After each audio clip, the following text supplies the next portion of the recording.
अपने परिवार को उद्धार पाया हुआ और सुरक्षित देखना चाहता है।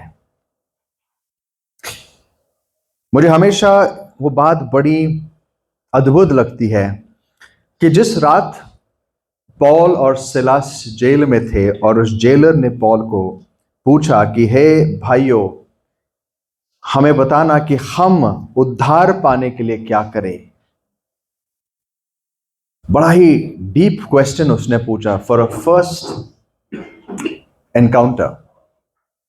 एक शुरुआत के प्रश्न के लिए बड़ा ही गहरा शब्द था कि इस व्यक्ति को यह समझ में आ गया कि उसको उद्धार की जरूरत है। हम क्या कर सकते हैं? और पौल का उत्तर था, क्या कहा पौल ने?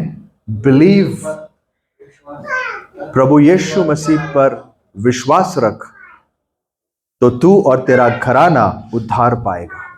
Believe in the Lord Jesus Christ and you will be saved, you and your house hold.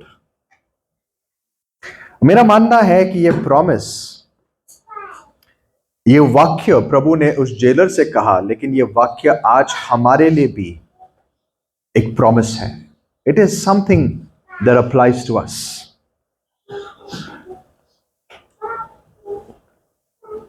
तो आज मेरा संदेश उन सब के लिए है जो अपने परिवार से प्रेम करते हैं और अपने परिवार की चिंता करते हैं। और इस संदेश को मैं बेस करना चाहूंगा। I want to base this on the scripture from Ezekiel chapter 22। Ezekiel उसका 22 अध्याय और 30 वचन। इस वचन को पढ़ के इसके आधार पर मैं आज आपसे कुछ बातें करना चाहूंगा। एजिकल चैप्टर 22, एजिकल उसका 22वां अध्याय और 30 वचन। और मैंने उनसे ऐसा मनुष्य ढूंढना चाहा जो बाड़े को सुधारे और देश के निमित्त नाके में मेरे सामने ऐसा खड़ा हो कि मुझे उसको नाश न करना पड़े, परंतु ऐसा कोई नहीं मिला।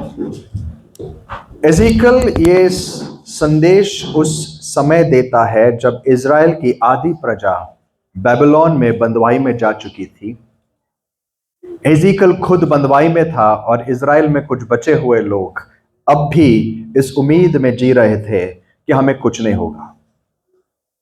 और परमेश्वर एजिकल को यह कहता है, देख, इन लोगों से कहे, मैं अभी भी एक ऐसे मनुष्य को ढूंढ रहा हूं जो बाड़े के बीच में, दीवार के उस दरार के बीच में खड़ा रह सकता है और क्या करे?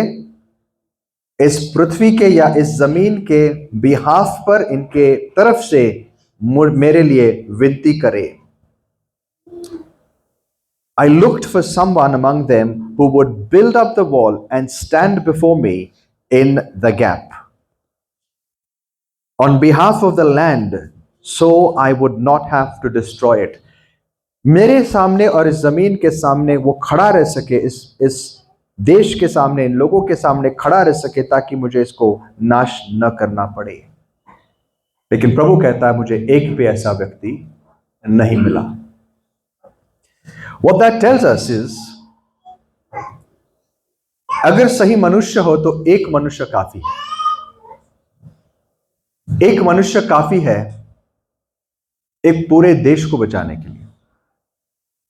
दुख की बात थी है कि परमेश्वर को वो मनुष्य मिला नहीं, लेकिन अगर मिला होता तो परमेश्वर कहता, अगर एक भी मुझे मिले, मैं ढूंढ रहा हूं, मुझे एक व्यक्ति मिले और उस एक व्यक्ति के खातिर मैं इन पे दया कर सकता हूं।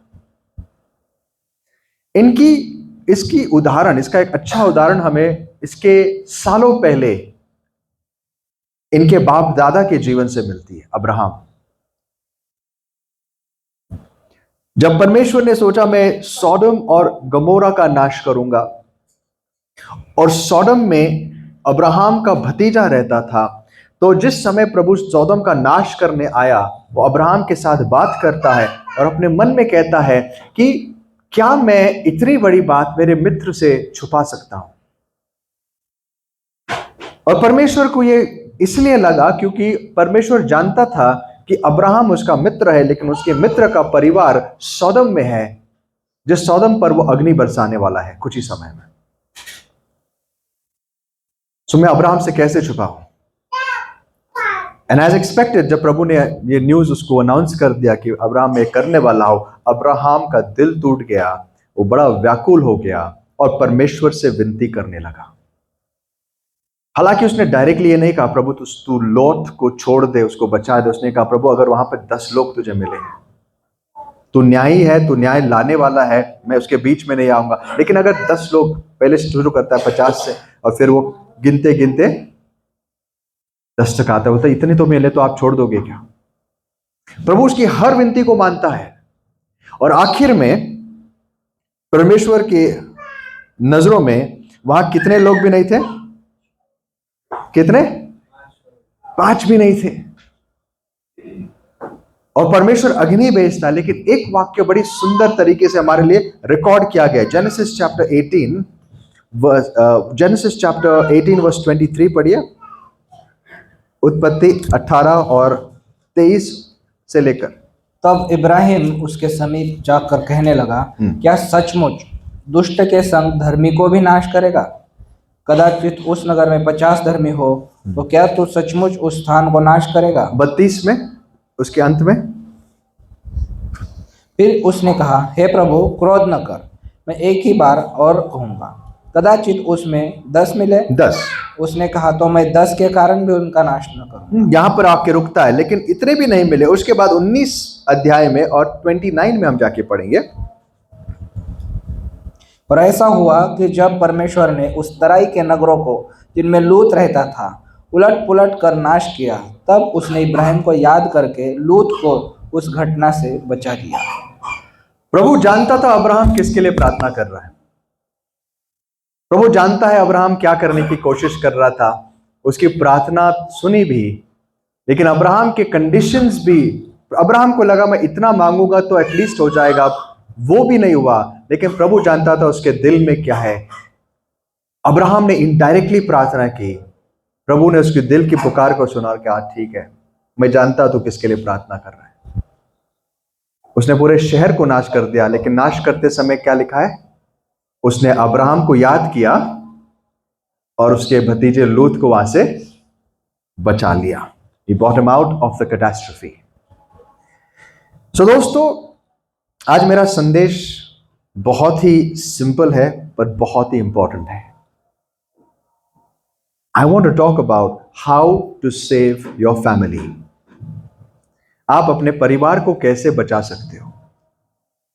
और यह संदेश सबके लिए है, चाहे आप परिवार के मुख्य हो, पिता हो, चाहे आप मां हो, चाहे आप सबसे छोटे घर के सदस्य क्यों ना हो, ये हम सबके लिए है। पिछले हफ्ते मैंने आपसे बात की थी शमूएल के विषय और आपको बताया था कि किस प्रकार एक भक्तिशील, गॉडली, प्रेयरफुल मां के प्रार्थनाओं के खातिर परमेश्वर ने इज़राइल के पूरे फ्यूचर को, उसके पूरे इतिहास को बदल दिया, इज़राइल के पूरे नक्शे को बदल दिया। एक ऐसे इंसान को तैयार किया जिसने इज़राइल के पूरे सिस्टम को चेंज कर दिया, अ गॉडली मदर। और इसके इंपॉर्टेंस के विषय मैंने लास्ट टाइम आपसे बात की थी कि किस प्रकार हन्ना एक सिंपल औरत थी, लेकिन उसके प्रार्थना और उसके मन की शुद्धता के कारण परमेश्वर ने उसके जीवन में क्या काम किया। उसके द्वारा सैमुएल आया और सैमुएल किस प्रकार से परमेश्वर की उपस्थिति में बड़ा हुआ, उसकी आवाज सुनने लग गया और परमेश्वर को जानकर वो अपनी सेवकाई करने लग गया। Heart warming story. लेकिन उसी सैमुएल के जीवन के का अंत जो है वो निराशजनक है, क्योंकि जिस सैमुएल की मां की प्रार्थनाओं के खातिर सैमुएल खुद सैमुएल बना, वो सैमुएल खुद अपने बच्चों को वो नहीं दे सका जो उसकी मां ने उसको दिया। बाइबल कहती है जब सैमुएल बूढ़ा हुआ, उसके भी बच्चे क्या हुए? उसके मार्ग पर नहीं चले। I think one of the most tragic things in life, एक इंसान जब परमेश्वर के रास्ते पर चलता है और उसका परिवार उसके साथ अगर ना हो तो बहुत बहुत दुख होता है। It's a heart breaking situation. और मेरा मानना यह है कि इसमें सैमुअल की पूरी गलती नहीं थी। सैमुअल एली जैसा नहीं था। उसने कुछ चीजें मिस कर दी फॉर श्योर, जिसके विषय हम देखेंगे, बट ये उसकी गलती नहीं थी। सैमुअल का काम इस प्रकार का था, उसका काम का नेचर ये था कि उसको महीने महीने अपने परिवार से दूर रहना पड़ता था। वो इज़राइल का जज बन चुका था, इसलिए उसको हर समय कंटिन्यूसली एक शहर से दूसरे शहर जाना पड़ता था, और उसके परिवार, उसके बच्चे एक घर अपने घर अपनी जगह रहते थे। इट्स वेरी पॉसिबल कि सैमुअल की जो पत्नी थी वो इतनी स्पिरिचुअल नहीं थी जितनी सैमुअल की मां थी।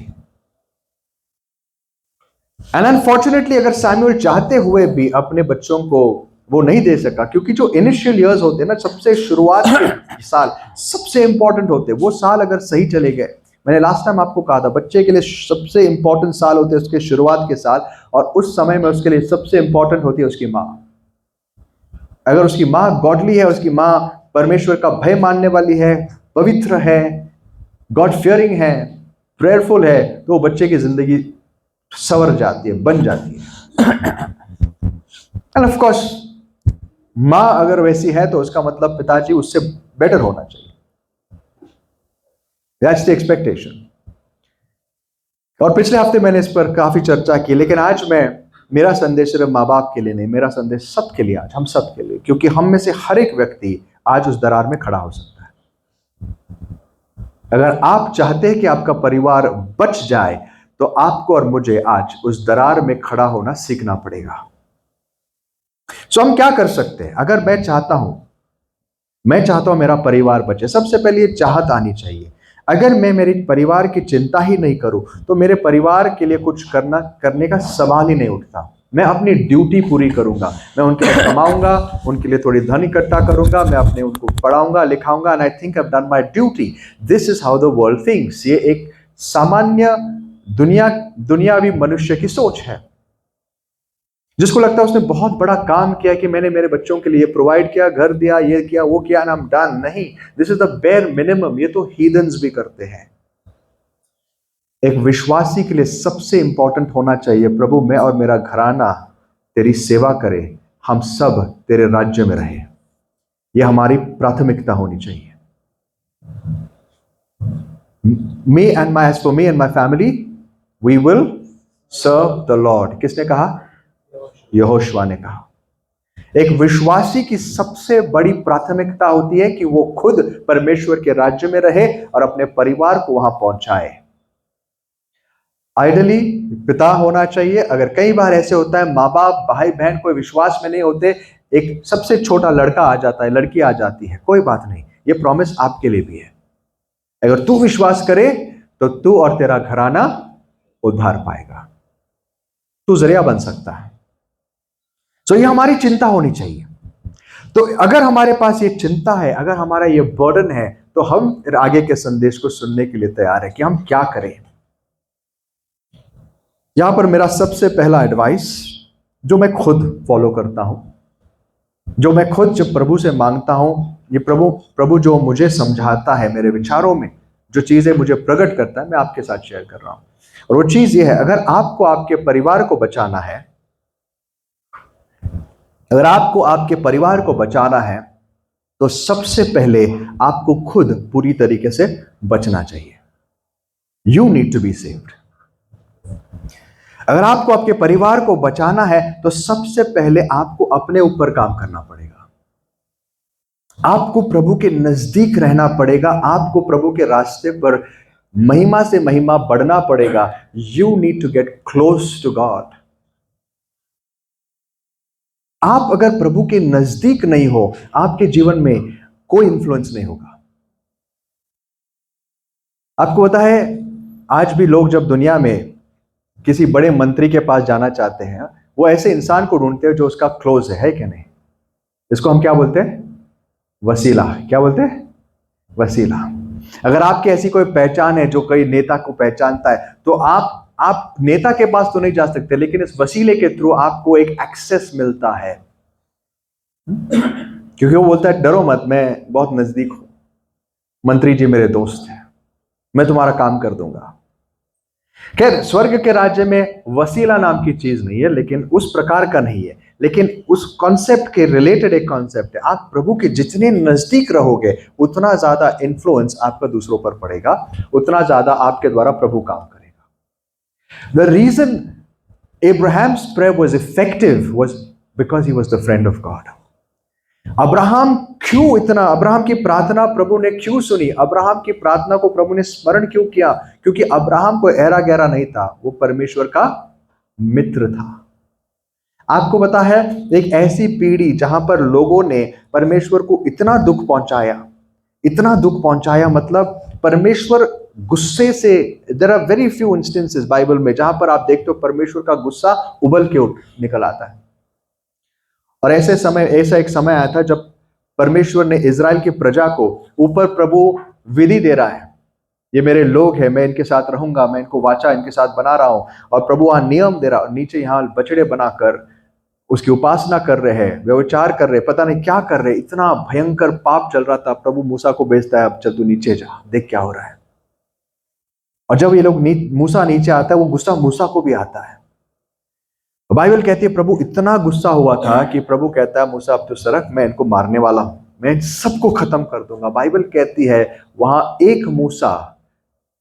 एक अकेला मूसा परमेश्वर के सामने खड़ा रहा और रोकर प्रार्थना करने लगा। और बाइबल कहती है उस एक इंसान के सामने परमेश्वर एक प्रकार से हार मानता है। That is the power of proximity. जो इंसान परमेश्वर के नजदीक जाता है उसका उतना इन्फ्लुएंस बनता है। एक इंसान इतने दुष्ट लोगों को वो बचाने का एक जरिया बन गया। प्रभु उसको यह भी ऑफर देता है, मूसा तो सरक, मैं इनको मार दूंगा, लेकिन तेरे बच्चों को क्या करूंगा? तेरे बच्चों को चुनकर एक राष्ट्र बनाऊंगा। I will make your family a new kingdom.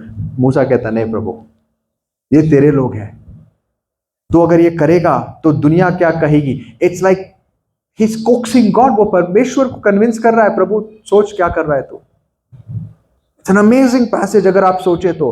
The almighty ओमनिशिएंट God, जो परमेश्वर सब कुछ जानता है, जो सर्वव्यापी है, वो एक इंसान के साथ रीजन कर रहा है, और वो इंसान उसको समझा रहा है प्रभु ऐसे मत कर, अगर ऐसा तू करेगा तो जो दुश्मन तेरे हैं वो क्या सोचेंगे। एंड फाइनली प्रभु मान जाता है, कहता है ठीक है, और उनको छोड़ देता है। पूरी की पूरी प्रजा एक इंसान के प्रार्थना से बच गई। क्यों बची पता है? क्योंकि वो मूसा था। वो परमेश्वर के दिल के नजदीक सबसे निकट आने वाला व्यक्ति था उस समय। He was so close to God.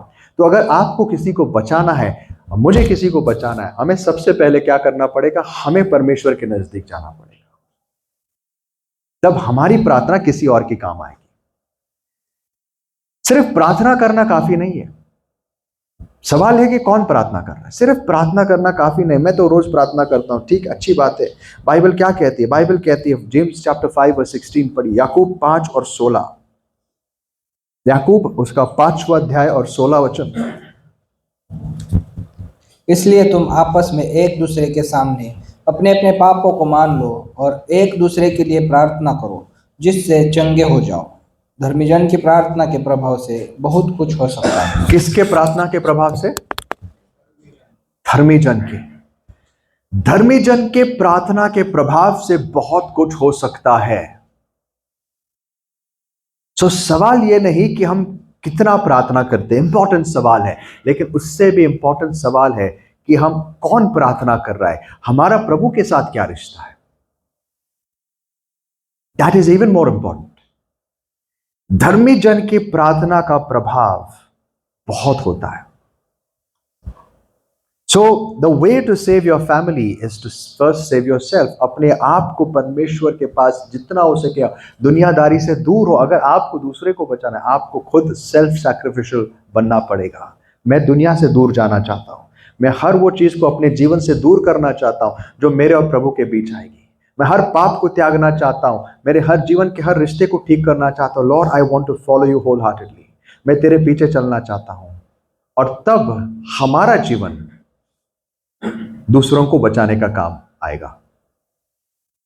Dawood कहता है भजन संहिता उसके साम 66 वर्स 18 में, अगर मैंने मेरे हृदय में पाप को छुपा कर रखा था, अगर मैंने मेरे हृदय में, पढ़िए भाई, पाप को छुपा कर रखा है, यदि मैं मन में अनर्थ बात सोचता तो प्रभु मेरी न सुनता। अनर्थ बात सोचता, there's another way to say it, अगर मैं मेरे मन में पाप को चरिश करता हूं, मुझे पाप बड़ा प्रिय लगता है, मैं उसको छोड़ना नहीं चाहता, तो प्रभु मेरी नहीं सुनेगा। और दोस्तों ऐसा मत सोचना कि I hope we don't get the message wrong. मैं ये नहीं कहता हूं, ना हमने ऐसा सोचना चाहिए। ठीक है भाई, तो सोल्यूशन क्या है? सोल्यूशन है कि मुझसे तो नहीं होगा, मैं ऐसे इंसान को ढूंढूंगा जो मेरे लिए प्रार्थना करेगा। That's not the point. हमें वो इंसान बनना है जिसको प्रभु इस्तेमाल। आज बहुत लोगों की विचारधारा है कि मैं कैसे भी जीऊं तो चलेगा, हाँ मेरे लिए पास्टर ने प्रेयर करनी चाहिए, मेरे लिए इस भाई ने या बहन ने, चर्च ने प्रेयर करना चाहिए, मैं कैसे भी जीऊं तो चलेगा, तुम मेरे लिए प्रार्थना करो।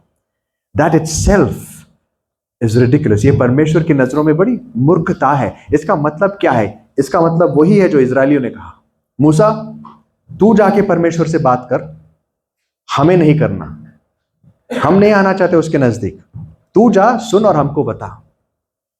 That's actually an insult to God. वो परमेश्वर को इंसल्ट करने के बराबर है कि प्रभु हम तेरे पास नहीं आ सकते, हमें अपनी जिंदगी प्यारी है, बस कोई ऐसे 2-3 लोग चाहिए जो हमारे लिए प्रार्थना करें,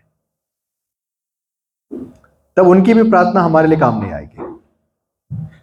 तो इसीलिए हमें ऐसे सोचना है कि खुदा मैं उस गैप में खड़ा रहना चाहता हूं, I want to be that person. मुझे धर्मी बना, मुझे धर्मी बना। अगर यीशु ने कहा अगर तुम मुझ में बने रहोगे और मेरे वचन तुम में बने रहेंगे, हमारा रिश्ता अगर अच्छा रहेगा तो तुम फलवंत रहोगे। हमारा रिश्ता अगर टूटा हुआ रहेगा, तुम्हारे अंदर कोई फल नहीं आएगा। तो अगर आप चाहते हो आप फलवंत बने, आप चाहते हो आपका इन्फ्लुएंस हो, आप चाहते हो आपकी फैमिली आपके द्वारा उद्धार पाए और मेरे द्वारा उद्धार पाए, मेरे जीवन का फोकस यही है। मैं नहीं मानता दूसरों को लेक्चर देने से कोई चेंज होगा। ऐसे अगर होता तो धुरंधर प्रचारक के दुनिया में सिर्फ प्रचार सुन के अगर लोगों के जीवन बदल जाते तो बहुत बहुत लोग बदल जाते थे। लेकिन सिर्फ बातें करने से और बातें सुनने से लोग नहीं बदलते, किसी को लेक्चर देने से कोई बदलता नहीं। उसके लिए चाहिए इंटरसेशन, उसके लिए चाहिए कि हम प्रभु के नजदीक जाएं और वहां से इनके लिए प्रार्थनाएं करें। इंपॉर्टेंट है प्रार्थना कहां से हो रही है। मूसा की प्रार्थना इसलिए सुनी गई क्योंकि वो पहाड़ पर था, वो लोगों के बीच में नहीं था, वो लोगों के साथ नहीं था। वहां तो हारून भी था, वो तो उनके साथ मिला हुआ था, उसकी प्रार्थना में कोई सामर्थ्य नहीं होता था। मूसा इसलिए अलग था क्योंकि वो लोगों से दूर था, परमेश्वर के नजदीक था। और आज मुझे मेरे परिवार को बचाना, मुझे परमेश्वर के नजदीक जाना पड़ेगा। अगर मुझे किसी को भी बचाना है तो मुझे परमेश्वर के नजदीक जाना पड़ेगा, तब जाके मैं उनके लिए कुछ कर सकता हूं। लोगों के लिए कुछ करना है ना, तो पहले लोगों के बीच में मत जाओ, पहले परमेश्वर के पास जाओ। अगर आप चाहते हो कि आपका बच्चा अगर सही दिशा में नहीं है, उसको बताना जरूरी है, लेकिन उसके पहले आप परमेश्वर के पास जाओ। अगर आपकी पत्नी सही नहीं है, उसको लेक्चर देने के पहले आप परमेश्वर के पास जाओ। अगर आपका पति आपको लगता है विश्वास में नहीं है, तो आप पहले परमेश्वर के नजदीक खुद जाओ और वहां से उनके लिए विनतियां करो। सो सबसे पहला कदम क्या है? If you want to save others, आप खुद परमेश्वर के नजदीक जाओ। मैं अक्सर इस उदाहरण को यूज करता हूं। Many people do, it's a good one. जब प्लेन में कोई सफर करता है तो वहां इनिशियल इंस्ट्रक्शंस दिए जाते हैं कि अगर वहां पर कुछ गड़बड़ी हो गई, टर्बुलेंस आए या अगर प्लेन क्रैश के कोई संकेत हैं, तो आपके सामने क्या आएगा? क्या आएगा? मास्क आएगा।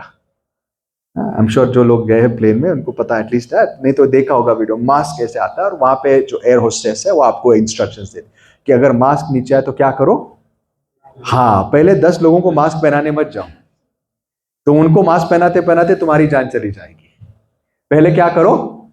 अपना मास्क पहनो ताकि तुम्हें अच्छा ऑक्सीजन मिले, तुम्हें ताकत मिले, और फिर अपना मिलने के बाद आजू बाजू देखो, उसको नहीं जम रहा तो उसका हेल्प करो। उसी प्रकार से हमारा रिश्ता है, पहले हम अपने रिश्ते को ठीक करें और फिर दुनिया के लिए प्रार्थना करें। क्योंकि यहां वहां सबके लिए कुछ करते करते खुद अपनी जान गंवा दे, क्या फायदा। तो ये बात हमेशा याद रखना, अगर हमें दूसरों के लिए प्रोडक्टिव बनना है, किसी काम आना है, तो सबसे पहले अपने जीवन को एग्जामिन करें और हम अपने रिश्ते को सुधारे, प्रभु के नजदीक जाएं। अगर मेरा और प्रभु का रिश्ता ठीक नहीं तो मेरे जीवन से किसी का कोई लाभ नहीं होगा और ना ही मेरी प्रार्थनाएं किसी के काम आएगी। So that's important. The first thing is कि हमें प्रभु के नजदीक जाएं। अगर हम प्रभु के नजदीक जाना सीखते हैं, I am trying to live righteously, मैं धार्मिकता के रास्ते पर चल रहा हूं, मैं दुनियादारी से दूर हो रहा हूं, मैंने मेरे जीवन के पापों में से पश्चाताप किया है, मैं उन पापों को त्याग रहा हूं, अब मैं दूसरा काम कर सकता हूं और वो दूसरा काम है stand in the gap through intercession. दूसरों के लिए मध्यस्थी करना हमें सीखना होगा। बाइबल में हमें बार बार ये चीज याद दिलाई गई है। एजिकल 22 तो हमने पढ़ाई है। पहला तिमोथी उसका 2 अध्याय और पहला वचन पढ़िए। पहला तिमोथी उसका 2 अध्याय और पहला वचन। अब मैं सबसे पहले यह उपदेश देता हूँ कि विनती और प्रार्थना और निवेदन और धन्यवाद सब मनुष्य के लिए किए जाए। मैं क्या आदेश देता हूं? विनती, निवेदन और प्रार्थना, इंटरसेशंस सबके लिए किए जाए। दोस्तों, आज सुबह ही हमने प्रार्थना के विषय को इंसिडेंटली एक संदेश पढ़ा, क्योंकि वहां पर हम एक सीरीज में verse by verse almost study कर रहे, और हम एक्ट्स 12 में आए थे आज सुबह, प्रेरितों के 12 अध्याय में, जहां पर हमने देखा कि पतरस जेल में है और कलीसिया उसके लिए प्रार्थना करती है। और आज हमने सुना कलीसिया की प्रार्थना कितनी इंपॉर्टेंट है और उसकी प्रार्थना में कितना सामर्थ्य है, कि यहां पर कलीसिया प्रार्थना करती है और वहां पर जेल में जो पतरस बंधा हुआ है उसको छोड़ने के लिए प्रभु एक दूत को भेजता है। सो इंटरसेशन कितना इंपॉर्टेंट है, इसको हमें न्यू टेस्टामेंट बहुत क्लियरली बताता है। बार बार there is a continuous refrain, बार बार पॉल इसी चीज को हर लेटर में दोहराता है, कहता है कि एक दूसरे के लिए प्रार्थना करो। मैं तुम्हारे लिए निरंतर प्रार्थना करता हूं, मैं तुम्हें कभी अपने प्रार्थनाओं में नहीं भूलता हूं। There is a constant intercession. और इसीलिए प्रभु हमें चाहता है कि जब हम प्रभु के नजदीक आए तो हम दूसरों के लिए अब प्रार्थना करना सीखें। जब योब के जीवन को प्रभु ने टेस्ट किया, उसके पूरे टेस्ट के बाद प्रभु उसको मिलता है और प्रभु फाइनली उससे बात करता है, प्रभु को गुस्सा आता है। किसके ऊपर? उसके दोस्तों के ऊपर, क्योंकि उनकी बातें बड़ी स्पिरिचुअल लग रही थी लेकिन थी टोटल बकवास। मतलब क्या कह रहे थे वो उन्हें खुद पता नहीं, लेकिन दूसरों को ज्ञान बांटने चले थे। प्रभु कहता है, ये कौन है जो मेरे ज्ञान को अंधकार से भरता है, डार्कन्स माय काउंसिल। और फिर प्रभु कहता है योब से, किससे बात करता है प्रभु? योब से। कहता है तेरे दोस्तों के लिए प्रार्थना कर, मैं तुम्हें उनका नाश करूंगा। जोब अपने दोस्तों के लिए प्रार्थना करता है, फिर प्रभु ने क्षमा करता है और उसके बाद प्रभु जोब को आशीष देता है। तो यहां पर प्रभु हमें वही सिखाता है। देखो, जो उसको समझाने आए थे, प्रभु कहता है तू उनके लिए पहला प्रार्थना कर, तू जब तक उनके लिए प्रार्थना नहीं करेगा मैं तुझे आशीष नहीं दूंगा। और उसके इंटरसेशन से उन्हें क्षमा मिलती है। बाइबल हमें कॉन्स्टेंटली याद दिलाती है कि हम एक दूसरे के लिए प्रार्थना करें। प्रे।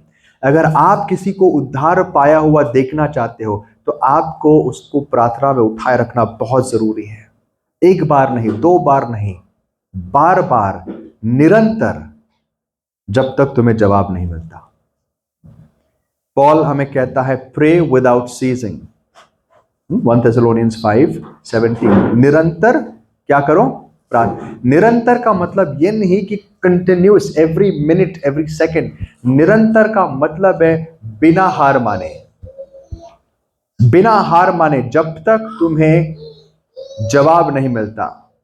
हमें कैसे पता यह इसका अर्थ है? क्योंकि उसी लेटर की शुरुआत में पॉल कहता है मैं तुम्हारे लिए निरंतर प्रार्थना करता हूं, कलीसिया के लिए। ऐसा नहीं था कि पॉल सिर्फ उस कलीसिया के लिए दिन रात प्रार्थना कर रहा था। वो कहता है मैं तुम्हारे लिए कंटिन्यूसली प्रार्थना में याद रखता हूं, जब तक मैं जो मांगता हूं वो तुम्हें तुम्हारे अंदर दिखाई ना दे।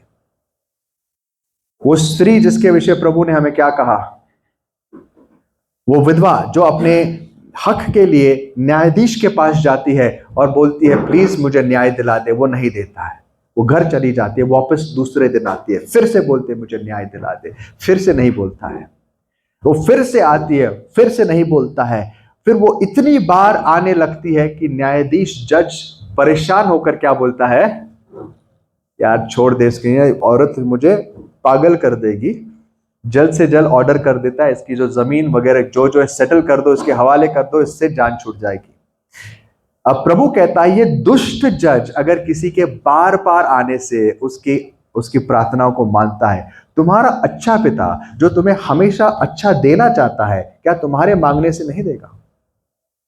अगर हमारी प्रार्थनाएं अच्छी है, भली है, उसकी इच्छा के अनुसार है, हम मांगते रहेंगे, एक समय जरूर आएगा जब उसका फल हम देखेंगे।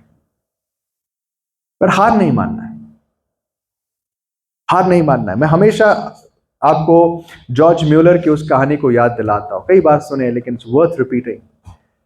जॉर्ज म्यूलर जब एक विश्वासी बना, उसकी प्रार्थना का जीवन सबके लिए एक इंस्पिरेशन है। किस प्रकार से वो प्रार्थना करता था, उसको जवाब मिलते थे। और एक समय ऐसा था जब वो विश्वास में आया, वो अपने दोस्तों को गॉस्पेल सुनाने लग गया। कई लोग विश्वास करने लग गए। उसमें से कुछ दोस्त ऐसे थे जिन्होंने जॉर्ज से कहा, बिल्कुल इस बारे में हमसे बात मत कर, वी डोंट बिलीव दिस। और खास करके 3 लोग थे जो ऐसे थे। और ये लगभग उसके 30 साल के आसपास उम्र में ये घटना घटती है। अब fast forward, George Muller is about 90 years old, 90 साल की उम्र में, अपने आखिरी चरण में जीवन के, वो हर रोज की तरह अपने कमरे में जाके प्रार्थना कर रहा है। और उसका एक दोस्त जो उसी की उम्र का था, उस कमरे से बाहर इंतजार कर रहा था कि जॉर्ज कब बाहर आएगा। और जब वो इंतजार कर रहा है, इनएडवर्टेंटली वो उसकी प्रार्थना सुनता है। प्रार्थना सुनते समय उसको प्रार्थना में सुनाई देता है, प्रभु सो एंड सो के लिए फिर से मांगता हूं प्रभु, उसने आज तक मन नहीं फिराया, लेकिन मेरी प्रार्थना है उसके मन को तो छू ले। और फिर सो एंड सो के लिए प्रार्थना करता है। ये 2 नाम, ये 3 नाम जो उसने लिए, ये सुनकर इसको शॉक लगता है, क्योंकि ये उन्हें जानता था। तो जॉर्ज बाहर जाने के बाद वो बोलता है, George I am sorry, but मैंने आपकी प्रार्थना सुनी, छुपकर मैं सुन रहा था, लेकिन मुझे एक सवाल था तुमसे। इन लोगों को तूने इतने साल पहले गॉस्पेल सुनाया, वो तुझे इतना मतलब इंसल्ट करते हैं, वो तुझे तेरी कोई बात मानना नहीं चाहते, तेरा सुनते ही भी नहीं, और आज तक तू उनके लिए प्रार्थना करता है।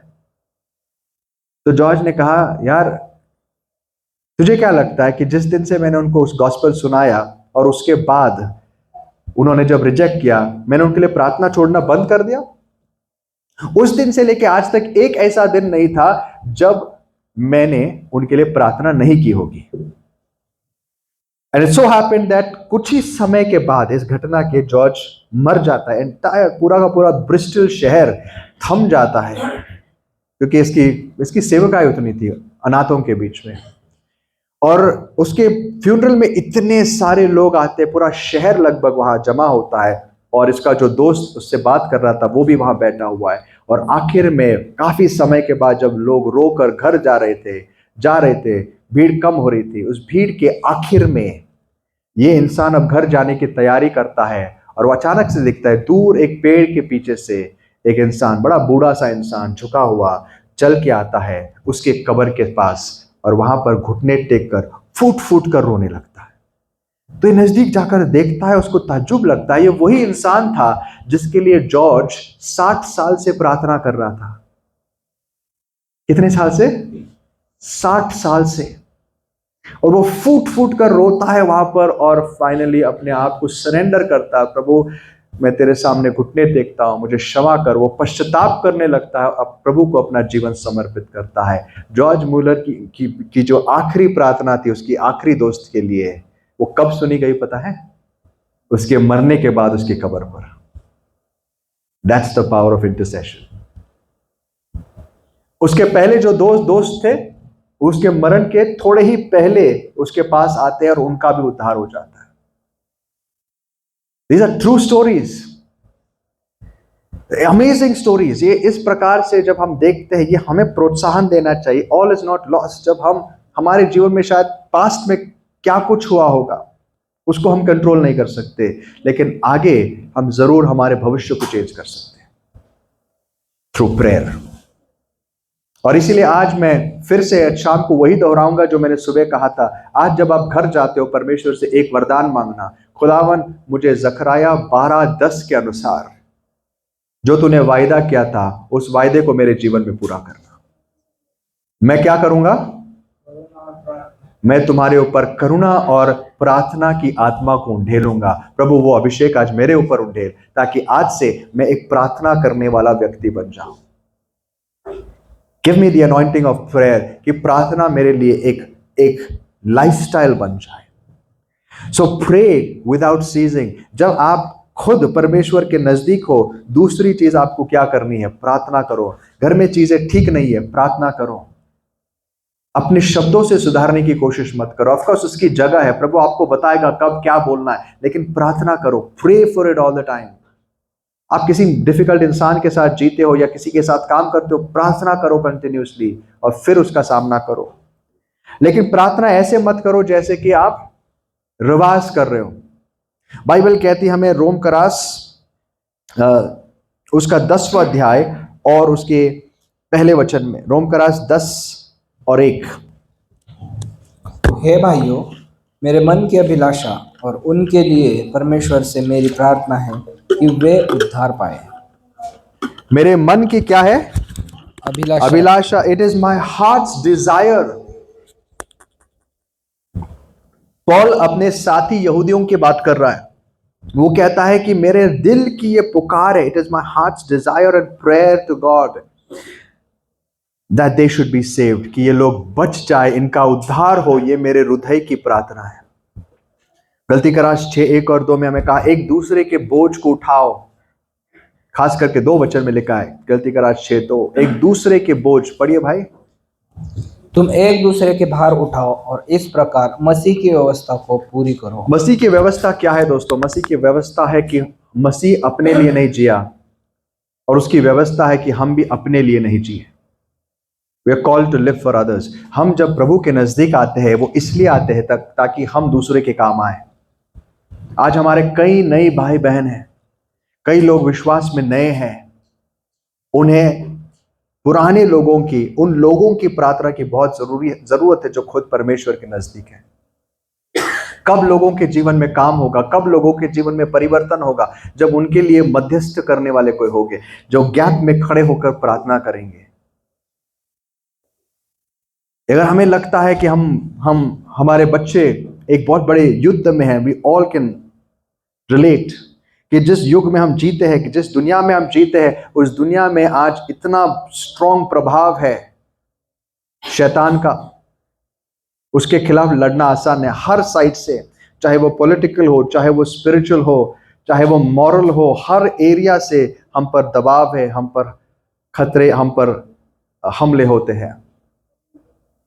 किसकी ओर से हम लड़ेंगे? आज सुबह मैंने कहा था, पहली चर्च के पास ना कोई पॉलिटिकल पावर था, ना उनके पास कोई फाइनेंशियल मसल था। उनके पास एक ही चीज थी, उनका परमेश्वर और उनकी प्रार्थना। That's how they changed the world. एक छोटे से ग्रुप जिनका ना कोई नाम था, जिनके पास ना कोई आर्मी थी, ना कोई सामर्थ्य था, उन्होंने पूरे के पूरे रोमन साम्राज्य को गिरा दिया। आपको पता रोम कैसे गिरा? रोम क्रिश्चियनिटी के द्वारा गिर गया। Roman empire, the invincible Roman empire को किसने हराया? जब पूरा का पूरा रोमन एम्पायर ने यीशु मसीह के सामने घुटने टेक दिए।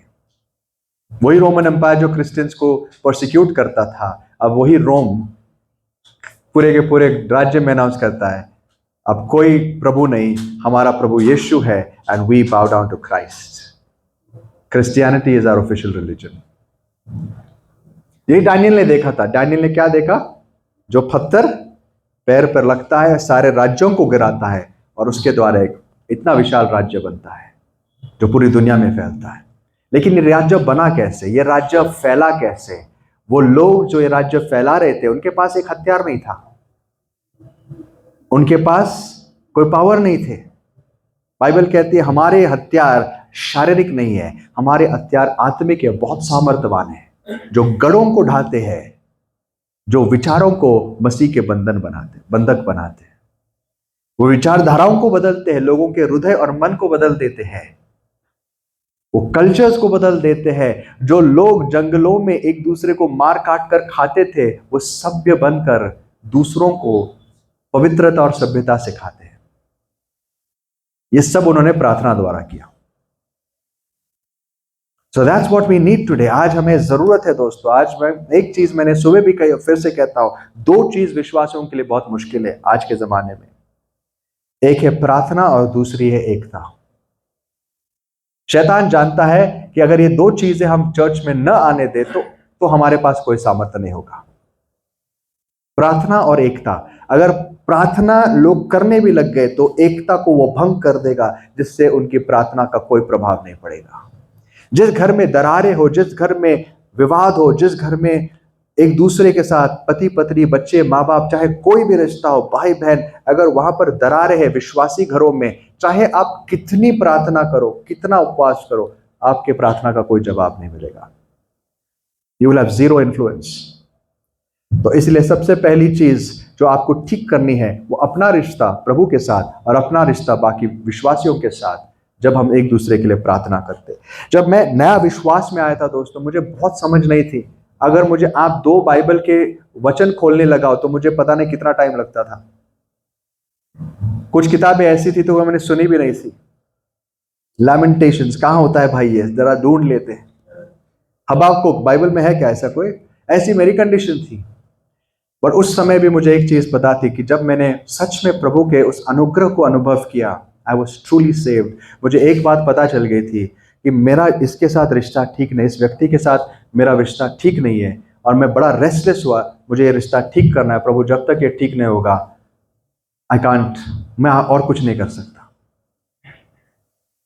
मुझे बाइबल खोलना नहीं आता था, लेकिन ये बात मुझे बहुत अच्छी तरीके से समझ आई थी, क्योंकि प्रभु हमें समझाता है। पवित्र आत्मा आपको सबसे इंपॉर्टेंट चीजें सिखाता है क्या करनी है, अगर आप सीखना चाहते हैं तो। मुझे किसी ने बाइबल खोल के नहीं बताया भाई ये कर वो कर, मुझे बिल्कुल समझ में आ गया था कि नहीं, ये जो मैं कर रहा हूं सही नहीं है,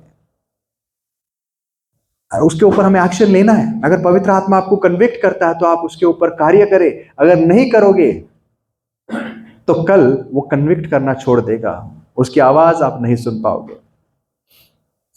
सो we have to have a burden. जब हम प्रार्थना करते हैं दोस्तों, हम अक्सर जब किसी के लिए प्रार्थना करते हैं, अनफॉर्चुनेटली हमारी प्रार्थना ऐसी होती है जैसे कि एक पासिंग, प्रभु आज हमारे इन भाइयों को आप स्पर्श करें, आप हमारे उन लोगों के लिए स्पर्श करें, एंड वी मूव ऑन, और हमें लगता है हमने प्रार्थना की। That is useless. जब आप किसके लिए इंटरसीड करते हो, आप उस व्यक्ति को अपने दिल में रखकर प्रार्थना करें। चाहे आप दिन में 2 लोगों के लिए प्रार्थना करो। आपके सुबह के प्रेयर में आपको लगता है आपको किसी के लिए बोझ है, मान let's take an example, it's your child, खुद के बच्चे के लिए, प्रभु मैं इस बच्चे के लिए प्रार्थना करता हूं, उसी के लिए प्रार्थना करो, लेकिन पूरे मन से करो। दोपहर में अगर फिर से आप प्रार्थना करने आते हो तो एक और व्यक्ति को याद करो। ऐसे करते करते हफ्ते भर में आपने एक किसी साइकिल पूरी कर ली, बहुत बड़ा, दैट्स अ बिग डिफरेंस, बहुत ज्यादा प्रभाव होगा इसके बदले कि आपने एक वाक्य में 10 लोगों को स्वीप कर दिया। प्रभु हमारे पूरे भोरी बड़क के परिवार को आप एक भड़क में बचा लो, ऐसा नहीं हो सकता ना। हमारे बीबीएफ फैमिली को आप ब्लेस करें। हमारे पास टाइम भी नहीं होता है किसी को याद करने, बीबीएफ फैमिली को ब्लेस करें, हो गया, मैंने सबके लिए प्रार्थना। मैं आज सूर्यवंशी फैमिली के लिए प्रार्थना करता हूं, हो गया। कितने उस फैमिली में कितने लोग हैं, उसके लिए कौन किसकी क्या जरूरत है, कोई फर्क नहीं पड़ता, सबको आप संभाल लेना प्रभु। इसको इंटरसेशन नहीं कहते, इसको कहते हैं कंपल्शन, इसको कहते हैं ड्यूटी, इसको कहते हैं रिवाज। मैंने कर ली मेरा रिवाज। तो अगर किसी ने पूछा भाई आप प्रेयर करते हो मेरे लिए? हाँ करता हूं ना, रोज करता हूं। क्या फायदा उस प्रेयर का? It has to be a burden. जब हम किसी को याद करते, उसी व्यक्ति को याद करो, उसके लिए मांगो, स्टैंड इन द गैप, उस दरार में खड़े हो जाओ, ताकि प्रभु और उसके बीच में आप एक मध्यस्थी बन सको। फास्टिंग करो। जब आप किसी से प्रेम करते, किसी चीज को बहुत चाहते हो, तो one of the signs is you would love to fast for that person. आप उसके लिए क्या करो? आज हम आ रहे थे, बड़ा इंटरेस्टिंग एक कॉन्वर्सेशन था, थोड़ा मतलब उस कॉन्वर्सेशन का एक भाग था। भाई कह रहे थे कि कोई इलेक्शन जीता, इलेक्शन के पहले वो क्या कर रहा था? उपवास कर रहा था। सोचिए, जो अन्य जाति है इलेक्शन जीतने के लिए उपवास करते हैं, जो विश्वासी है स्वर्ग के राज्य में जाने के लिए उपवास नहीं करते। जो उससे कई गुना ज्यादा जरूरी है, उसके लिए हम उपवास नहीं करते। हमें जरूरत भी नहीं समझ पड़ती कि हाँ के लिए। आपको पता है, जिस दिन एक अन्य जाति देश को पता चला कि परमेश्वर उनका न्याय करने वाला है, मौत दरवाजे पर खड़ी है, एक अन्य जाति देश जिसने कभी यहोवा का नाम नहीं सुना होगा, जिसने कभी परमेश्वर को जाना नहीं, वहां उसके राजा से लेकर उनके जानवरों तक सबको आदेश दिया जाता है, तो जब तक हमें क्षमा नहीं मिलेगी, हम क्या करें? हम खाना नहीं खाए, उपवास करेंगे। अपने कपड़े वस्त्र फाड़ो, अच्छे अच्छे कपड़े निकाल दो, तुम्हारी पार्टीज बंद कर दो, सब कर दो, और उपवास और प्रार्थना करना शुरू करो। एंड अ हीदन नेशन, जिसने कभी परमेश्वर को जाना नहीं, वो उपवास और प्रार्थना करने लगते, क्योंकि उनको पता था ये हमारा रास्ता है। That's desperation. जब हमें सच में किसी के लिए बोझ होता है, किस चीज के लिए प्रार्थना करते हैं, this is how we pray, प्रभु मुझे किसी भी हालत में चाहिए, और अक्सर उसके साथ एक रेगुलर फास्ट जुड़ा हुआ होता है। Fast and pray. प्रभु मेरे हमारी कलीसिया में आपका अनुग्रह है, प्रभु हम इस व्यक्ति के लिए प्रभु आप हम पर अनुग्रह करें। ये सब मैं उस समय सोच रहा था, जब मैंने कहा सैमुअल के जीवन की कहानी में सोच रहा था, where did Samuel miss out? I think Samuel का सबसे बड़ा जो दुर्भाग्य ये था कि सैमुअल अच्छा काम करते वक्त अपने फैमिली को खो दिया, उसको पता नहीं चला उसने कहां अपने चीज को मिस किया। सैमुअल सबकी चिंता करता था, उसको अपनी फैमिली की चिंता नहीं थी, unfortunately. And it is not by design, ऐसा नहीं था कि जानबूझ के, उस सेवा में इतना खो गया कि लोग उसको बुलाते थे, जाना ही पड़ता था, लेकिन इस पूरे चक्कर में उसने वो क्या भूल गया, उसके भी घर में 2 लड़के हैं, उनको कौन संभालेगा? And unfortunately one of the greatest tragedies कि इतना पवित्र और इतना महान व्यक्ति परमेश्वर के राज्य में पहुंचता है और उसके खुद के 2 बच्चे, हमें पता नहीं अंत में क्या हुआ, but as far as the record goes क्या होता है, उसने खो दिया। ये सबसे बड़ी ट्रेजेडी। आई थिंक भाइयों और बहनों, हमारे लिए सबसे प्रथम होना चाहिए हमारा परिवार। न्यू टेस्टामेंट में हमें कहा गया है, एक अगर कोई सेवकाई करता है वो सबसे पहले किसको संभाले? मैं अपने आप को हमेशा ये याद दिलाता हूं, दुनिया को प्रचार करके फायदा नहीं, जहां तक मुझे करना है मैं करूंगा, लेकिन मेरी जो सबसे प्राथमिक बर्डन है, और मैं प्रभु को कहता हूं आज भी, प्रभु मुझे सिखा कि ये इस एरिया में मैं और कैसे बेटर हो जाऊं, how can I help save my family. So हम देखते हैं, अगर हम सच में अपने परिवार को या अपने मित्रों को, अपने किसी को भी अपने सर्कल में बचाना चाहते हैं, तो हम प्रभु के नजदीक जाए, दूसरा मध्यस्थी करे, तीसरा निरंतर करे और बोझ लेकर करे, और चौथी चीज, अगर हम जिसको भी बचाना चाहते हैं उनके लिए खुद उदाहरण बने। अगर मैं आपको परमेश्वर के वचन सुनाता हूं और आपको ज्ञान देता हूं और आपको ये चीजें बताता हूं और मैं बिल्कुल उल्टा जीता हूं, तो क्या इसका प्रभाव आपके ऊपर पड़ेगा? नहीं। मानो एक नया व्यक्ति हमारे बीच आता है, हम उसको यीशु मसीह का गॉस्पेल सुनाते हैं और यीशु मसीह की बातें सुनाते हैं, और कुछ ही समय के बाद हम उसके साथ गॉसिप करने लगते हैं, तो आपको क्या लगता है उस इंसान के जीवन में क्या कोई परिणाम होगा या नहीं होगा? मानो हम उसको बताते the life in Christ is beautiful, एक ऐसा जीवन तुम्हें मिलेगा जो इस दुनिया से कहीं बेहतर होगा, और हमारा जीवन इतना वर्ल्डली है, इतना दुनियादारी से भरा है कि वो इंसान सोचता है ये बातें तो बड़ी करता है, लेकिन इसका जीवन बिल्कुल हमारे जैसा है, इसका कोई परिणाम नहीं होगा। यीशु मसीह ने बहुत सुंदर तरीके से इस बात को समझाया, तुम जगत की ज्योति हो, तुम धरा के नमक हो, धरती के नमक हो। अगर नमक अपनी नमकीनता खो दे तो उसका कोई लाभ नहीं, उसका कोई फायदा नहीं, उसको कहां फेंका जाता है? सड़क पर। अब नमक अपनी नमकीनता कैसे खो सकती है? बिल्कुल सीधी और सिंपल बात है, नमक अपना कॉम्पोजिशन नहीं खोता, नमक नमक होता है। नमक नमकीनता कब खोता है? जब उस समय में जब यीशु मसीह धरती पर थे, नमक समुद्र से डायरेक्टली लेकर लिया जाता था, और जो ऊपर ऊपर का नमक है वो शुद्ध होता था, उसको खाने पीने में यूज करते थे। जो मिडिल पार्ट होता था थोड़ा प्यूरिफाई कर सकते थे, लेकिन जो सबसे नीचे वाला नमक है उसको जब खोद के निकालते थे, उस नमक में क्या होती थी? मिट्टी, बहुत सारी मिट्टी। तो नमक और मिट्टी मिक्स होती थी, और ये नमक और मिट्टी का जो मिक्सचर है सबसे वर्स्ट होता था, इसको कोई यूज नहीं कर सकता। नमक अपनी नमकीनता कब खोता है? जब वो मिट्टी के साथ मिल जाता है। एक विश्वासी अपनी नमकीनता कब खोता है? वो जब दुनिया में मिल जाता है। There's too much of the world mixed in.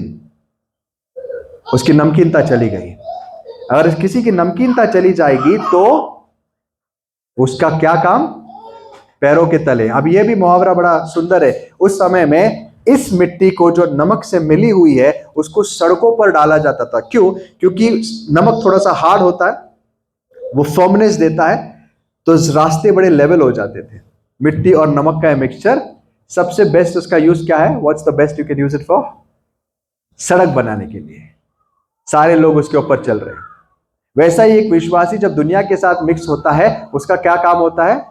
He is trampled over by everyone. ना उसको इस दुनिया में इज्जत मिलेगी, ना प्रभु के राज्य में इज्जत मिलेगी। That is the problem. अगर हमें दूसरों को बचाना है, we have to be different. हमें नमक बनना पड़ेगा। नमक वो चीज है जो बैक्टीरिया को मारता है। नमक किचन में तो यूज होता है, लेकिन नमक वो भी चीज है जो उस समय कहां यूज की जाती थी पता है? कचरे के डब्बे में, जहां सबसे गंदी चीजें होती थी वहां भर भर के नमक डाला जाता था। आप भी जानते हो नमक जहां डालते हैं वहां चीजें डिसइंफेक्ट हो जाती है, वो बैक्टीरिया को मारता है। नेचुरल एंटीबायोटिक का काम करता है। तो इस प्रकार से प्रभु ने हमें बनाया है कि हमारा प्रभाव ऐसा हो कि जहां गंदगी है वहां पर हम शुद्धिकरण लेकर आए, शुद्धता लेकर आए। We can influence the world in the right way. लेकिन जब हम दुनिया के साथ मिक्स हो जाते हैं, दुनिया हमको इन्फ्लुएंस करती है और ना हम उनके लिए कोई प्रभाव बन सकते हैं और ना किसी काम आ सकते हैं। We have to be examples. दोस्तों, जब हम जहां पर भी जाते हैं हमारे प्रचारों से ज्यादा हमारे एक्शंस मायने रखते हैं, हमारे शब्दों से ज्यादा। Same thing in our families. हमारे शब्दों से ज्यादा हमारे कार्य इंपॉर्टेंट होते हैं। हमें उस लाइफ को जीकर दिखाना पड़ेगा। अगर मैं आपको सिखाता दुनियादारी से दूर हो जाओ और मैं खुद दुनियादारी में डूबा हुआ, तो मेरे शब्दों का कोई प्रभाव नहीं होगा। Let's be an example. और आज से प्रार्थना करेंगे, प्रभु मैं और मेरा घराना तेरी सेवा करे। हमें बचा खुदावन, मुझे तेरे नजदीक लेकर आ और साथ ही साथ मेरे परिवार को तू बचा। प्रार्थना का बोझ मुझे दे और हम सबको उद्धार के मार्ग पर चला। आइए हम प्रार्थना करेंगे।